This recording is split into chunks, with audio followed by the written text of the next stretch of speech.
ashaka kukubwirira ijoro ikimwaro cyawe kizavamo icyubahiro. Nuvuga amen birakubaho mu izina rya Yesu.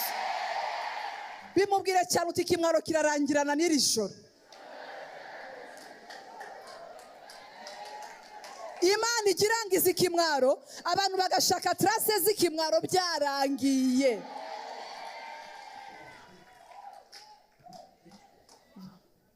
Nari kanserege niho nari ntuye.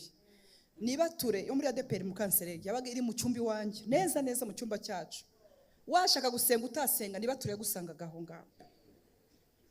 Nkorera Imana, Yesu ashimwe cyane. Tubaho hano kanserege, turahaba.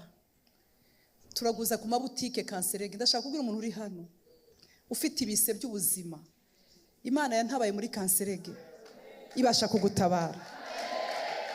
Muri kanserege dufite utwana tw'inzobe tumeze nk'utuzungu twasohoka muri kanserege bakavuga ati aba bana bavuye hehe. Haleluya. Ariko mwumve igikundiro cy'Imana.